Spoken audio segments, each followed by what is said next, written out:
marketing, entrepreneurship, and all things small business.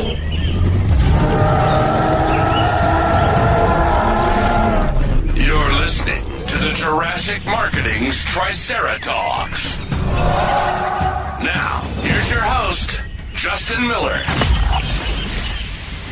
All right, we are back with the podcast. We took a little left turn there last week and gave you some workshop clippets from our direct mail boot camp, which we do have another one coming up in, I think it's October. It's either September or October.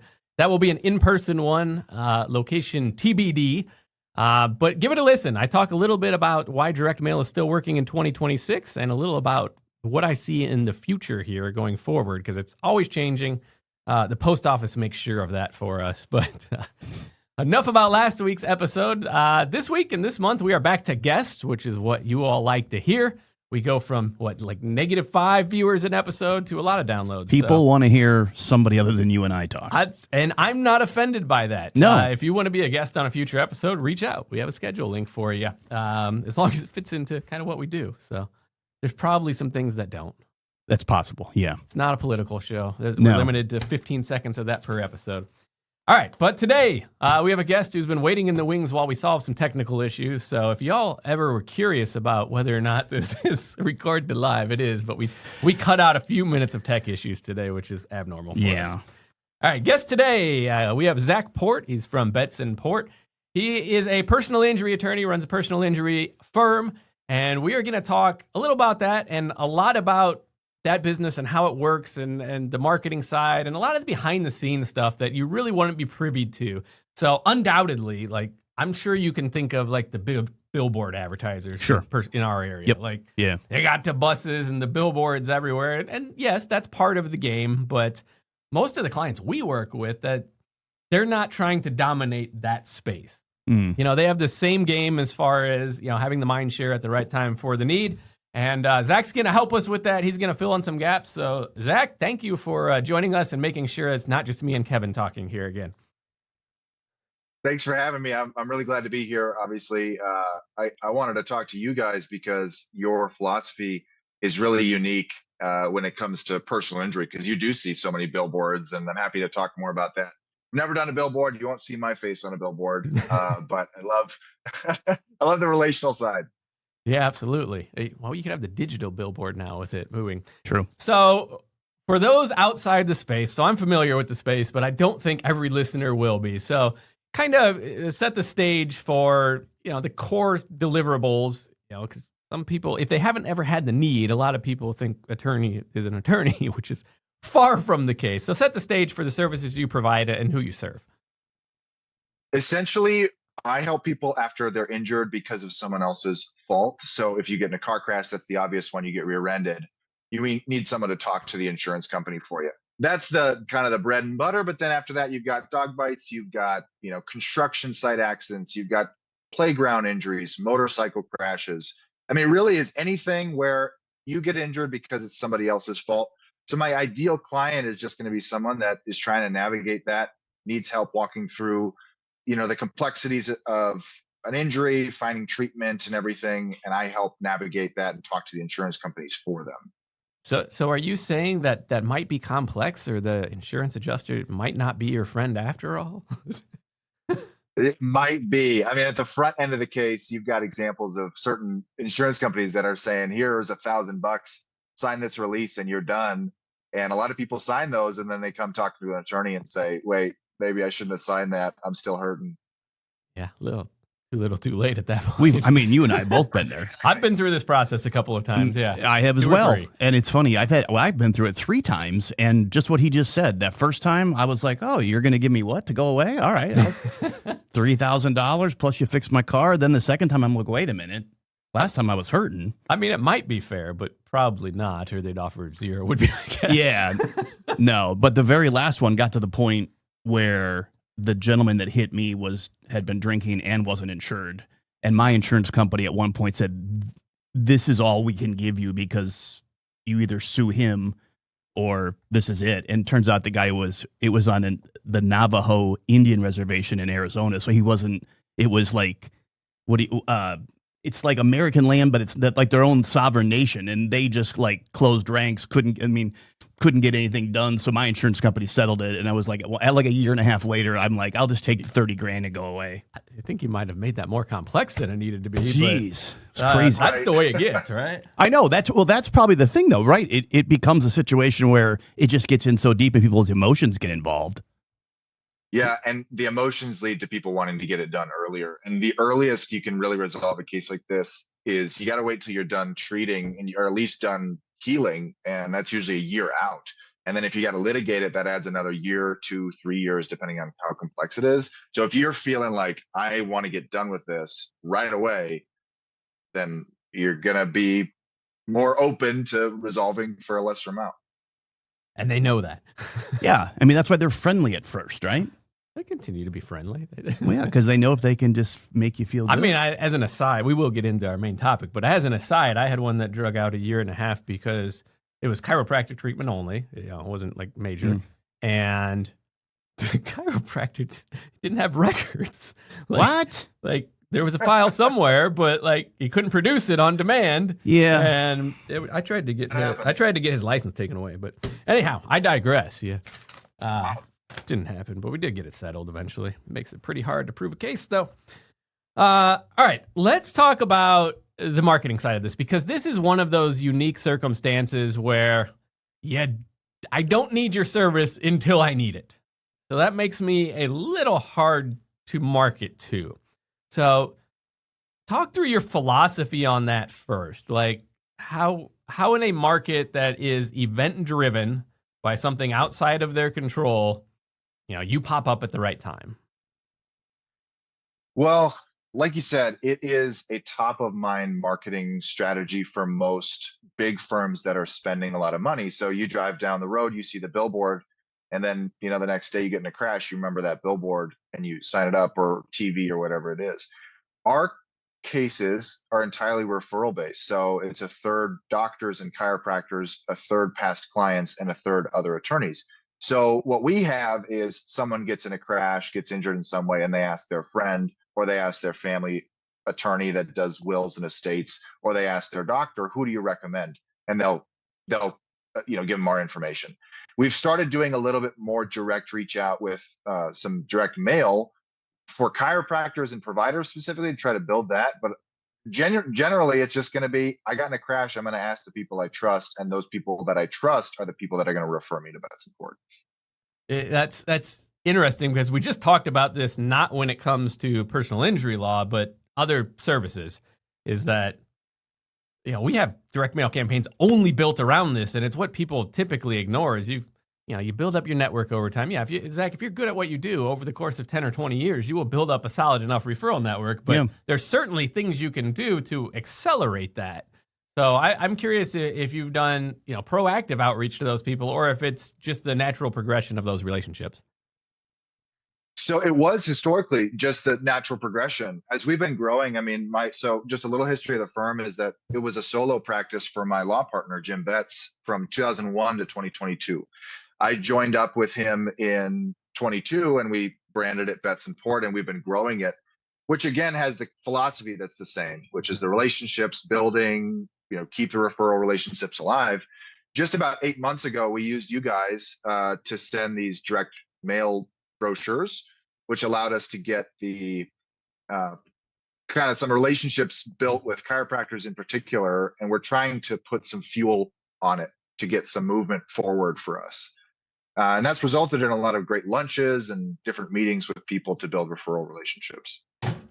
How much do you think you have to nurture those relationships? Is it as it happens, or are you constantly thinking we need to nurture as many of those relationships as we can because you're right. Like he said, you don't need you till you need you, till I'm injured. Right. You definitely have tiers of referral relationships. You've got people that, my partner's known for 30 years. That person's not referring anything to anyone else ever. That's solid. And you'll probably naturally run into them.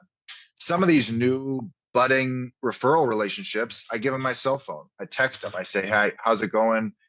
If it's a chiropractor, they're usually sending me a patient. So they have a patient and I have a client that we're sharing, and we'll talk about it. Hey, are you getting paid from the insurance side? Anything I can do to help on that? and I'll just text them. And I mean, main referral relationships, you want to get a lunch with them. Everyone's got to eat, get a lunch with them every few months and see them. And that's the best part. Not everybody likes that. I enjoy that. My philosophy is if I don't have 2 lunches a week with somebody, I'm doing something wrong. I get to eat. Sometimes they pay for it too, which isn't bad. Yeah, that's like me avoiding networking events. I can do Yeah. one-on-one though. Yeah, exactly. We can do clear outcome, clear agenda. Yeah. I got that. Yeah, it's in a lot of these, and you mentioned it, like there's established referral relationships already, or there's a personal friend that they refer to. And we've found that depending upon the value of earning your way in that relationship, it can be worth it to just hang out in the wings until that person screwed up. And sometimes that can be years, and we'll use like newsletters or other things to help remind them. And honestly, it's outside of our control, but we're waiting on either they were too busy, they couldn't take the phone call in time, they screwed up, they said something wrong. And that doesn't earn you the case, but it can open the door for that relationship. But yeah, if they don't have that established, it's much easier. Yeah. Let's talk a little about building trust. So, this is completely trust based. It's not like if we have a referring chiropractor. It's not like necessarily they were your client previous. Like that doesn't necessarily exist. So they don't have firsthand experience with your service and outcome. So talk about building trust when they're not actually consuming the service. They're not getting the direct benefit from it. Are you talking about before they sign up or Yeah. after they sign up? Now, before the case is in. Before the case is in, I mean, for us, this is brand new territory, and so we're learning as we go and kind of building the plane as it flies. But I would say that big part of building trust, we've got the social media, we've got the website, we've got the newsletter has been a main thing for us, where each time we meet a referral relationship or something, add them to the newsletter monthly, going out, just, hey, this is what's going on in the firm. And I think a lot of that comes from not sharing, hey, here's a newsletter about how to handle your slip and fall case, which is good. It's good information and it's authoritative and whatever. But what people really like to hear from us is, hey, we're hiring this person. We're doing this. We're having a scholarship for a law student that's going to law school next year. Things like that are momentum building for the firm, so that if there's a possible referral partner, they can think about Betts and Port and say, okay, these people are going places. I haven't worked with them before, but I like the direction that I see, and I'm willing to give them a try at least. Yeah. And talk a little about where that stacks up versus your traditional advertising, your billboards and your TV and your radio, because you've made a deliberate choice not to do that. Yeah. And are you, Well, no, I are was you gonna laughing because you worked in radio? And No. I was because it's a leading question. No, I think about every time I'm in a big city. Like my question is, why are so many attorneys? They've got the hammer, and we're gonna, it's like, I mean, these attorneys that like we've won $47 billion in cases for your friends. Why do so many of them do those like ridiculous where they've got the hammer and all the other stuff? I mean, the short answer is that it works for probably about 50% of the population. There's a certain part of the population that's going to drive by a billboard and say, yeah, I'll give them a call. They seem legit. And advertising in that style lends a certain authority that a small firm may not have. But the reason that we've chosen to do it is because I think people get more excited about building and growing with a firm and trusting people in the long term. The hammer and all this stuff, it must work for some people, but that's not my niche. My niche is going to be people that are a little bit more toned down, maybe, and willing to Zack the engage Crusher. in the conversation. You could always get into I can come up wrestling. with a You could be a wrestler if you had to. I mean, then after that, it's a great jump over, I'm sure. I mean, sometimes, Kevin, they just want to see themselves on the billboard. well, So, that is, yeah, Right. I mean, I'm sure there's lots of traditional media sold on ego. True. And the game does work, but it does require a substantial budget, a higher marketing budget than most firms that we work with Right. are doing. And it works in other industries as well. But We even have the parallel equivalent in direct mail. Obviously, list selection and who you mail to is huge on the impact of success. And we will have people that target their neighborhood just because they want to get their own letter. Oh yeah, I'm like, because they want to see themselves. I'm like, they're win $500, but Well, I mean, if it was worth $500 to them, who am I to judge? I guess. But we do point out it's not a great I also idea. wonder if it's like it's a fear thing that when you see a guy with a giant hammer or whatever he's talking about. I mean, it's the fear of losing. Like, I might not get my full amount of money if I don't hire this slick guy to go to bat for me, and he's going to beat down the other company. Versus like what you're talking about, Zach, where it's just we want to have trust. I trust that you're going to take care of me and get my needs handled. That appeals to me too, but I can see where obviously it works because you see them in every city that you ever go to. I don't know. Yeah, Well, I mean, maybe you have a certain type of person that is interested in the Barracuda lawyer that wants someone that's aggressive and is going to hammer him down. A lot of people, though, when they get involved in a crash, they are thinking about that other person that hit them. They're mad. They'll be mad about it. Yeah, it's the other person's fault, but they're not thinking, I want to destroy this person's life, because they're just thinking about, how do I make sure that my future is safe and secure? Even if this person did something wrong, I don't want to ruin their life. Where the people that are hiring the Barracuda hammer, maybe they want that more. I couldn't say for sure. I do have a core belief that most people are good at the core, but you are right. There are some that know instantly that that's a payday and it's coming. Yep. And they try and maximize it. Please don't sign up for services here. All right, in the remaining time, let's shift a little bit away from marketing and towards teams, because I know that you said you have a remote staff, a lot of remote staff, which a lot of companies obviously were forced to do around 2020 and pivot there. But one of the challenges for a lot of them is, okay, how do I make this still feel like a caring, small business, trusting environment? So tell me how you've navigated that a little bit. Yeah.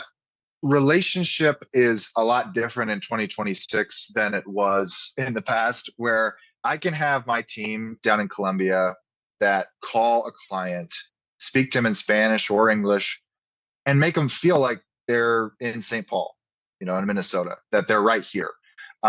You don't have to do the in-person meetings with attorneys anymore, drive down to the downtown office with the fancy thing. We don't even have that. So part of the culture has been allowed by the changes in demographics and what people are interested in. But in terms of building culture, I mean, like I said, building and playing a bit as we flew it. We tried out hiring virtual assistants, which is our Columbia team.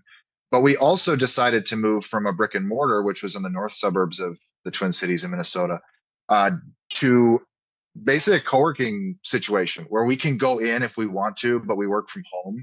I've got 2 little ones. I've got one on the way. We wanted that space, and we were trying to build a business that worked for my wife and I.